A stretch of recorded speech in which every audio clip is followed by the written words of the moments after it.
આ તમે જોઈ શકો છો ચોકલેટ મોદક. આ જોઈને તો ગણપતિ બાપ્પા તો ખુશ જ થઈ જશે. ચોકલેટના આટલા ફ્લેવર્સ, એ પણ આટલા સરસ કલરમાં. બાળકો તો ખુશી ખુશી નાચવા લાગશે. એની અંદરની સ્ટફિંગ તો સરપ્રાઈઝ વાળી છે. આ તમે જોયું છો પાનની સ્ટફિંગ, કેસર અને દૂધની સ્ટફિંગ, બદામની સ્ટફિંગ, પિસ્તાની સ્ટફિંગ, કાજુ અને ડ્રાયફ્રૂટ્સની સ્ટફિંગ. આવી રીતે અલગ અલગ આ મોદકના કલર્સ અને એના ફ્લેવર્સ છે. તો ચાલુ કરીશું રેસીપી.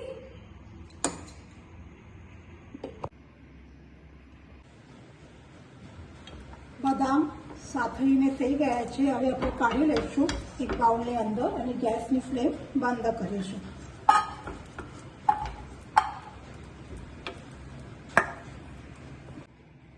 હવે જે આ ચોકલેટ્સ છે એ મેલ્ટ કરી લઈશું. આ બ્રાઉન ચોકલેટ છે અને આ વ્હાઈટ ચોકલેટ છે. આ બંને મેલ્ટ કરી લેવાના છે. આ હું ઓવનમાં મેલ્ટ કરી લઈશ. જો તમારી પાસે ઓવન ના હોય તો તમે ડબલ બોઇલરમાં પણ મેલ્ટ કરી શકો છો. વ્હાઈટ નાખું છું આના અંદર અને એની અંદર આ બદામ નાખું છું બોલની અંદર.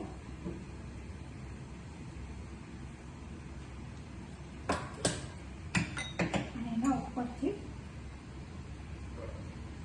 આ બ્રાઉન, એટલે હું બે કલરમાં કરી રહી છું મોદક. એટલે કલરફુલ દેખાશે અને બહુ સરસ પણ લાગશે.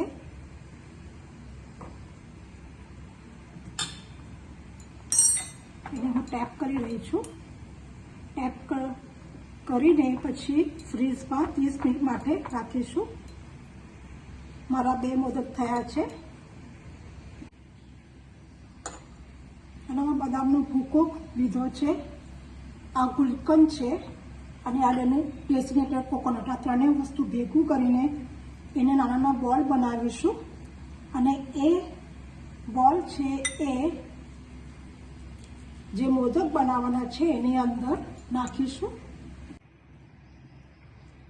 હવે આનું કલરિંગ કરીશું. એના માટે વ્હાઈટ કલરમાં હું કલર નાખ્યું છે, યલો.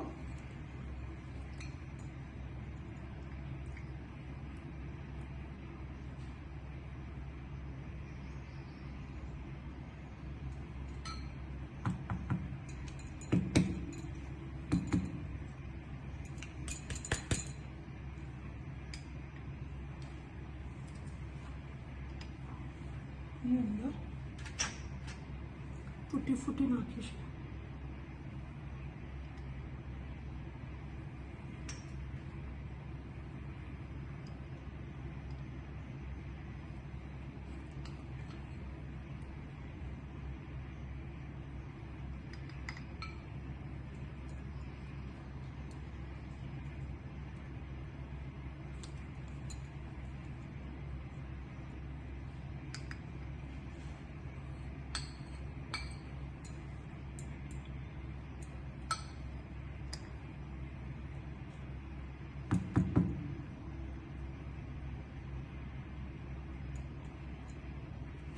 ડીમોલ્ટ હવે ફ્રીઝમાં મૂકીશું અડધો કલાક માટે, પછી ડીમોલ્ટ કરીશું. હું ડબલ બોઇલેડ એટલે કે કેવી રીતે ચોકલેટ મેલ્ટ કરવાની એની પ્રોસેસ બતાડું છું. સૌથી પહેલાં એક નાનું વાસણ લેવાનું છે, એની અંદર પાણી મૂકવાનું અને પાણી ઉકાળવા મૂકવાનું છે. આવી રીતે તમે જોઈ શકો છો. આ પાણી છે એની અંદર આ ઉકાળી લીધું છે. હવે ગેસની જે ફ્લેમ છે એ બંધ કરવાની અને એની ઉપર જે એના ઉપર મોટું એવું તપેલું મૂકવાનું છે. નાનું તપેલું મૂકવાનું નથી, મોટું તપેલું મૂકવાનું છે અને ગેસની ફ્લેમ બંધ કરી દેવાની છે. પછી આ જે ચોકલેટ છે એ મેલ્ટ કરવાની છે. હવે એક વ્હાઈટ બેઝ કરીશું. નીચે હું વ્હાઈટ આ ચોકલેટ નાખી છે નીચેની સાઈડમાં, એને ટેપ કરું છું અને એની અંદર આ જે ડ્રાયફ્રૂટ્સના એનો જે બોલ્સ છે એ અંદર નાખું છું.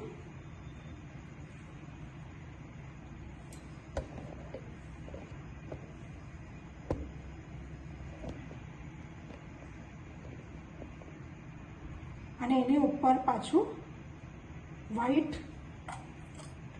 આવી રીતે હું આ વ્હાઈટ બનાવેલું છે.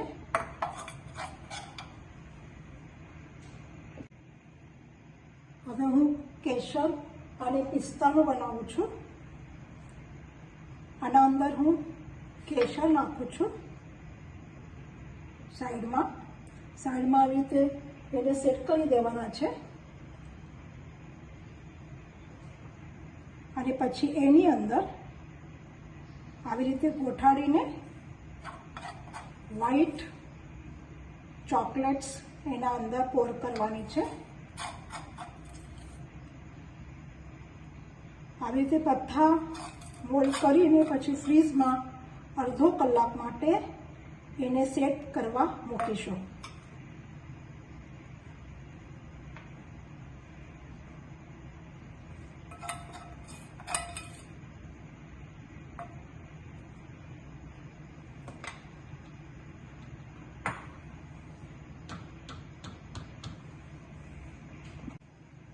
હવે હું આ જે મોદક છે પાનની ફ્લેવરમાં કરું છું. એની અંદર હું આ એક મિક્સિંગ બાઉલ લીધું છે. એની અંદર વોટરમેલનના બીજ,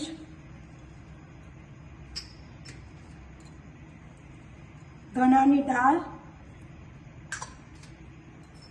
કલરિંગ વરિયાળી, તૂટી ફૂટી અને ક્રેનબેરી નાખી છે અંદર. અને આ જે પાન છે એ નાખ્યા છે એની અંદર. અને ડેસિનેટેડ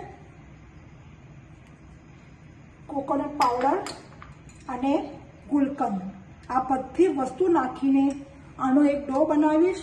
અને આના નાના નાના બોલ બનાવીને જે ચોકલેટ મોલ્ડ છે એની અંદર મૂકીને ચોકલેટ બનાવીશું. હવે હું પાન મોદક બનાવું છું. જેથી હું આ ગ્રીન કલર આના અંદર નાખેલો છે, વ્હાઈટ એની અંદર. હવે આપણે શું કરીશું કે આ હું એક મોલ્ડ લીધું છે એની અંદર, અને તમે જોઈ શકો છો આ પાન મુખવાસનો હું આ બોલ્સ બનાવી લીધા છે. જે આ બોલ્સ છે એ અંદર આ પાન મોદકના અંદર આપણે એક એક નાખીશું.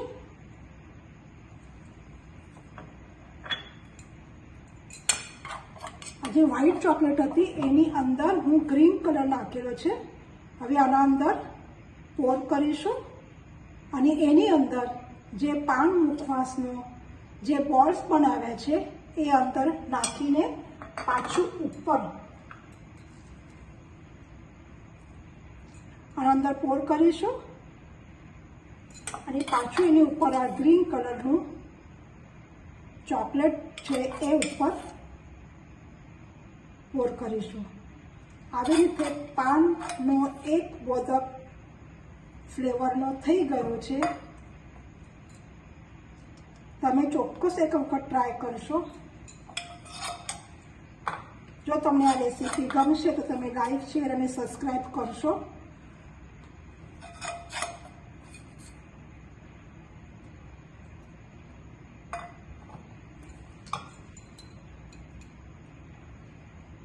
હવે એને સેટ કરવા માટે અડધો કલાક માટે મૂકીશું અને પછી ડીમોલ્ડ કરીશું.